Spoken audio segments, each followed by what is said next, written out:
Good morning, everyone, and welcome to today's opening bell. We have a special guest today. We have Mr. Petr Koblic.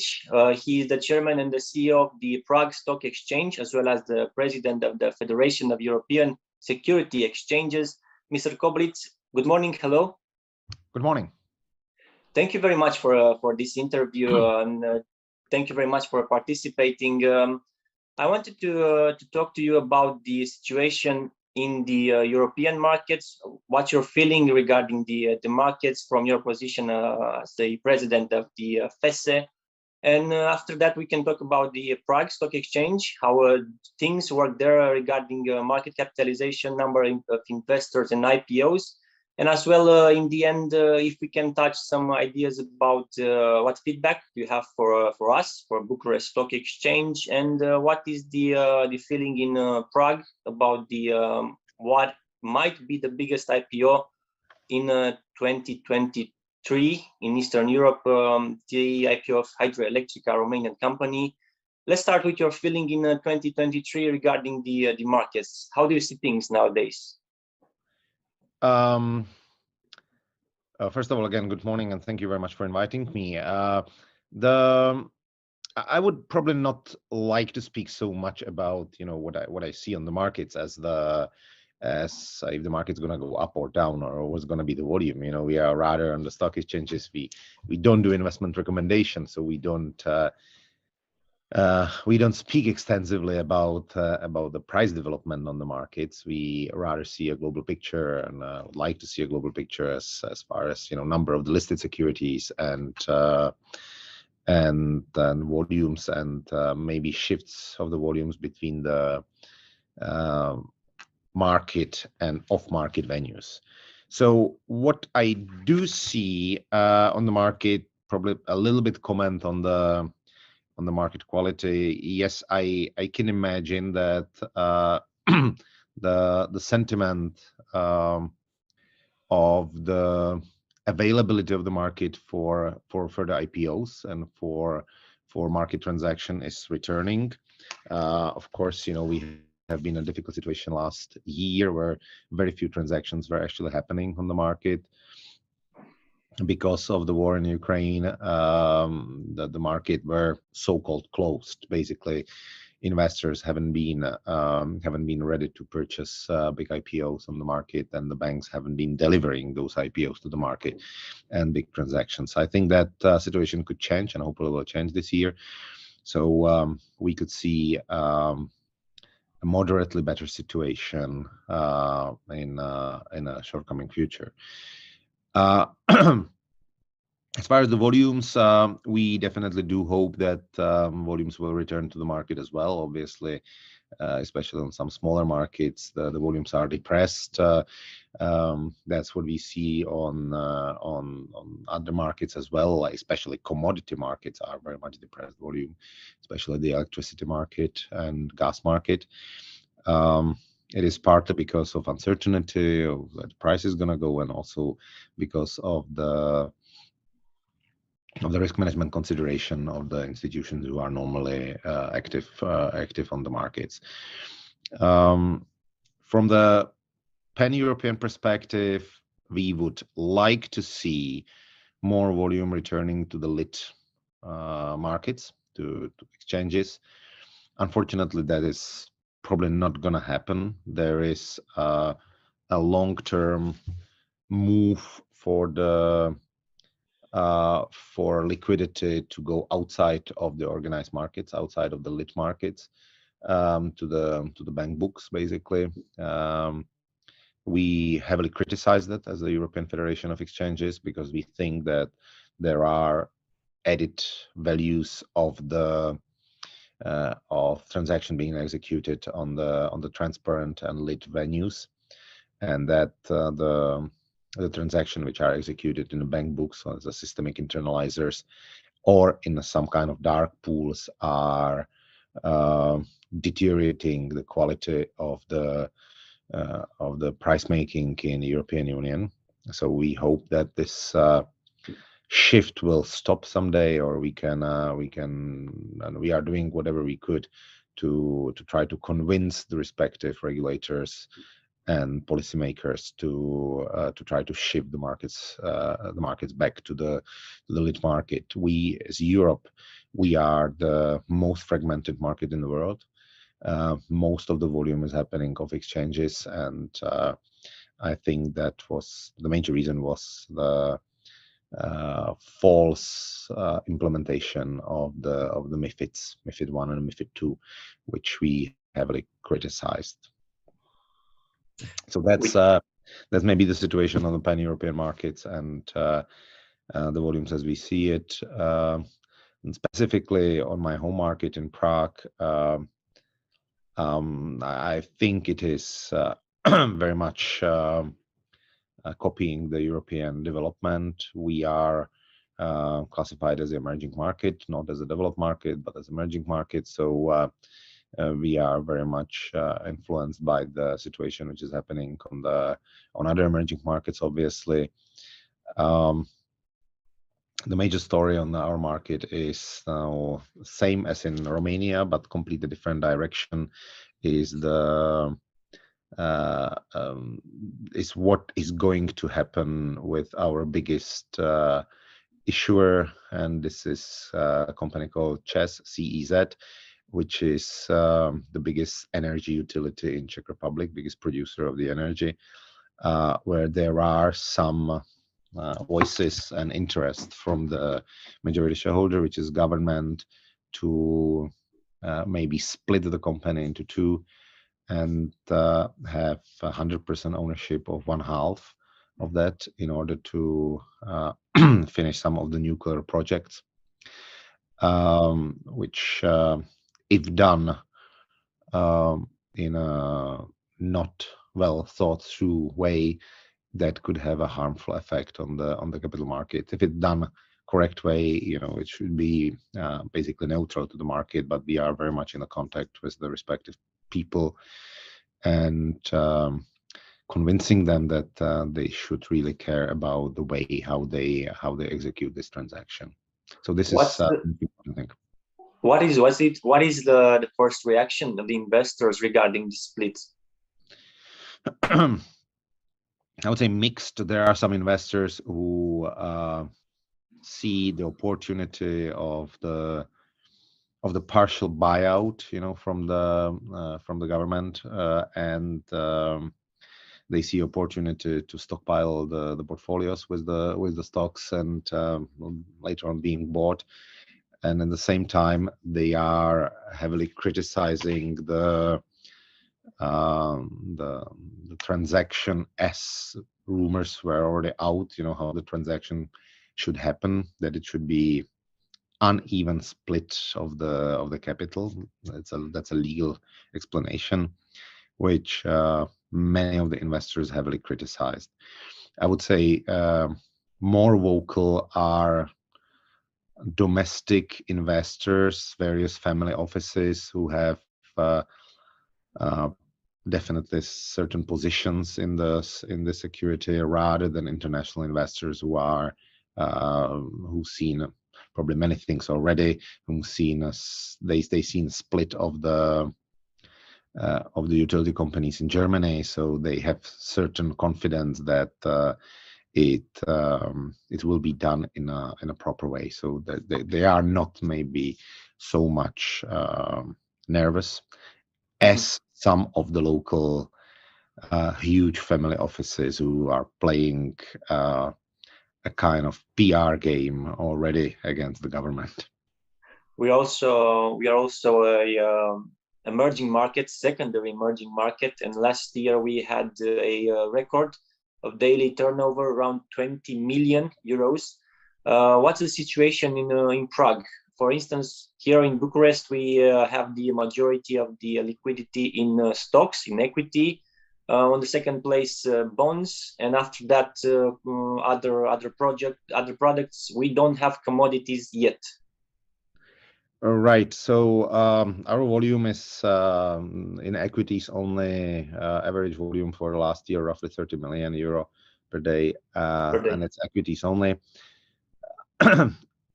Look, bonds are not usually so much traded. We have many bonds. We also own a Securities registry, so we have all those bonds within our system. But the bonds are not so actively traded. I would say there are very few markets in the world where bonds are traded on some kind of organized system. Usually bonds are traded by the banks and institutional investors as a bilateral trade, the same way as interest rate swaps are traded, because it's basically the same instrument. So it is rather tradition that the bonds are traded OTC.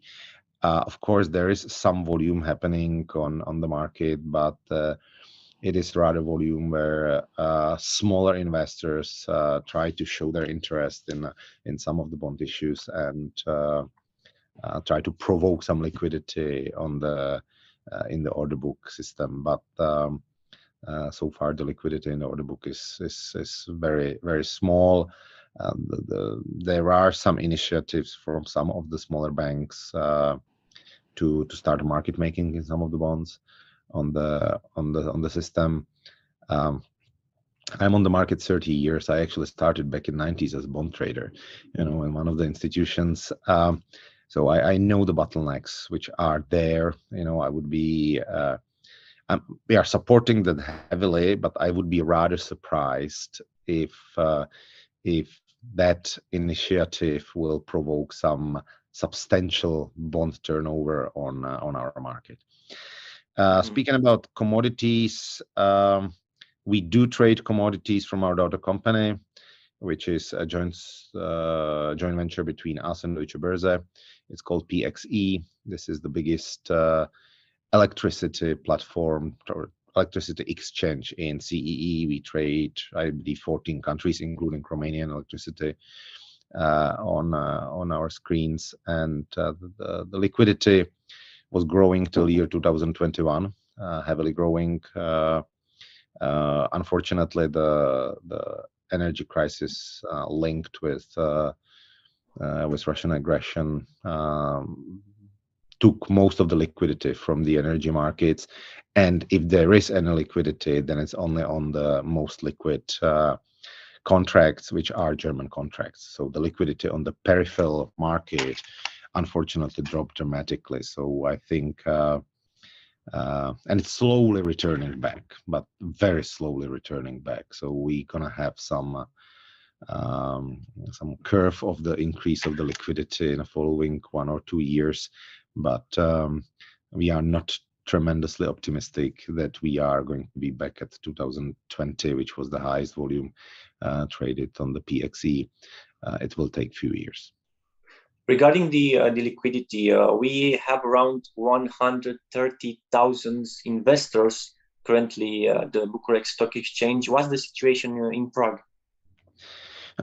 In Prague, the number of the investors is definitely active investors is definitely smaller. It's in tens of thousands. What we have to understand for Prague market is that we had the history of the venture privatization back in the 90s. So there are probably tens of thousands or hundreds of thousands of shareholders in some of the stocks, but I would not go so far to call them investors. They are rather shareholders for 30 years. They are sitting on their few shares and doing nothing with that. So active investors, our estimate is somewhere between 50 and 100,000. We don't have exact number because that's in the hands of our members. Of course, Prague market have certain advantage because since 1993, it is, together with a Polish and Hungarian market, kind of anchor and cornerstone of emerging markets in Europe. So all the US, UK, simply international pension funds who are active in emerging markets are active on the Czech market, Polish market, and Hungarian market already since 30 years. So sort of in our case, it's not necessary to introduce Czech market among the traded or trading community or investment community abroad. We are on the map since 30 years, which is probably a little bit different situation with Romania, where Romania was a long time frontier market, which is obviously much more junior market classification. So for you and your market participants now, it would be an important thing to introduce Romanian market to the emerging market funds, which start to invest now, and for them it's basically a new market. So it's a challenge, but also opportunity, of course, because there could be new accounts which would start to look at Romanian market, and if they are well approached, they will definitely invest. You're also on the FTSE and Morgan Stanley list, the Prague Stock Exchange. The Prague Stock Exchange. Excuse me, which list? FTSE Russell, and Morgan Stanley. Well, if you take it, there are 4 major major index providers in the world. There's MSCI, who is probably the most important for emerging markets. Then there is stocks of Deutsche Börse. Then there is FTSE, and there is Standard & Poor's S&P, which is probably least important for the emerging market. So the classification of Prague and Czech Republic is basically same in all of those. We are emerging market status. We have been promoted for developed market status in a stocks index a couple of years ago, and now we are again emerging market. We are fluctuating between developed and emerging market in a stocks index, while some of the Czech stocks are already implemented in the pan-European indices. But in a more important indexes like MSCI and FTSE, we are as emerging market classified. And two more questions, Mr. Koblic, regarding the listing of Hydroelectrica. What is the feeling also in Prague, and also why not in Vienna, because you're a member of the board of Vienna Stock Exchange? I would say it is a great achievement for Romanian market that Romania is doing such a big sell. I would not call it directly privatization, but basically it is a market privatization, and it's executed on Romanian market. I am not the person who would advocate for some kind of foreign markets. I think it was a wise decision from the Romanian government to focus on the Bucharest Stock Exchange, because the investors will definitely find these stocks, then they will buy it, even if it's traded only on a Bucharest Stock Exchange. So anyway, Hydroelectrica probably going to be traded on some of the platforms elsewhere in Europe in the future, but for time being, it was a good decision to list it in Bucharest and promote the market among the investors. And I believe it's going to be successful. Well, I would say the support of the domestic market is important, and I would say the decision to list Hydroelectrica just in Bucharest is, from the point of view of development of the market and from the standpoint of the government, is actually a good decision, because it would support the domestic market, attract international investors. Hydroelectrica is definitely a very good company. In the recent energy crisis, the water generation of electricity is very valuable. So I think it's going to be successful transaction executed on the domestic market. And one more question, the last question, Mr. Koblic. What feedback do you have for us for Bucharest Stock Exchange? How we can develop and maybe get this year or next year the liquidity of Prague, 30 million euros only on stocks, equities? I think it's not going to be so difficult with Hydroelectrica listing.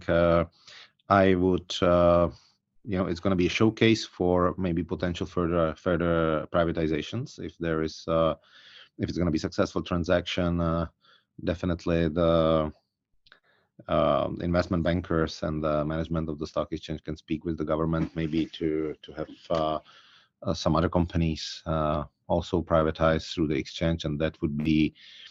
We know all that was the major fuel which was moving Warsaw Stock Exchange ahead.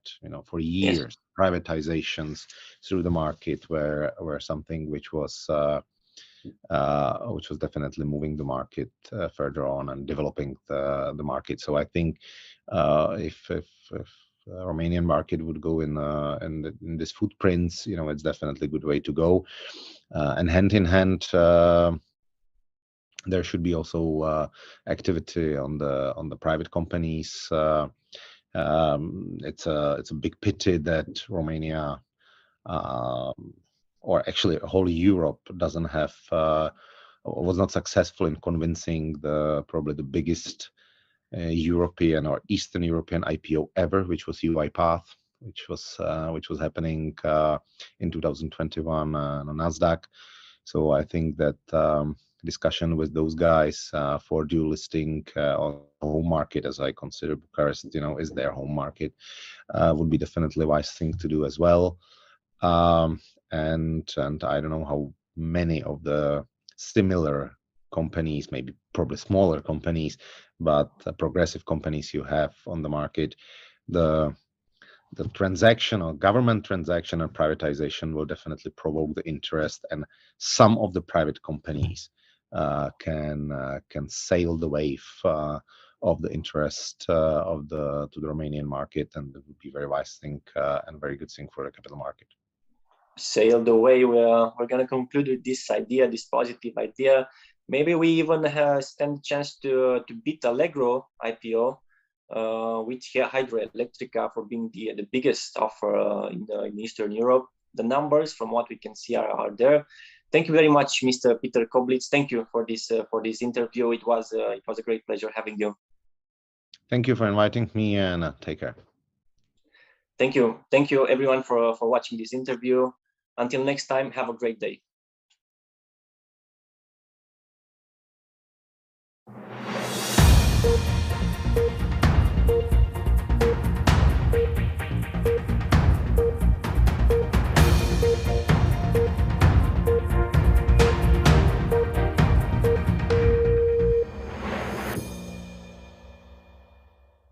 Știu ce spun. Un ultimatum pentru Zelenski. Occidentul îl ajută până în toamnă, după care trebuie să negocieze pacea. De ce nu discutăm mâine? Toți soldații ca carne de tun până în toamnă ca să mai jucăm o fisă? Știu ce te interesează. Bogații lumii poluează pentru că își permit să plătească răul pe care îl fac, o spune Bill Gates. Este un handicapat. Cred cu siguranță. Știu cum să te fac curios. Război în masă. Veganii și vegetarianii și-au făcut aplicația lor de dating. Până la urmă, e mult mai comod o astfel de relație. Știu cum să te emoționezi. Întâlnirile cu prietenii și familia sunt motivul pentru care zâmbim în fiecare zi. Dar nu trebuie să-ți legi fericirea de exterior. Știu să conving. Vă dau jucării noi, le promite Putin soldaților de pe front, arme nucleare. Cât de nebun să fii să te gândești că te-ar ataca NATO, dar intra în Sankt Petersburg să facă ce cu el? Gândește că și alții sunt nebuni ca el. Știu să câștig. De ce te super, Nemo? Am aliați mai buni. Hai, Nemo. Știu, deci știi.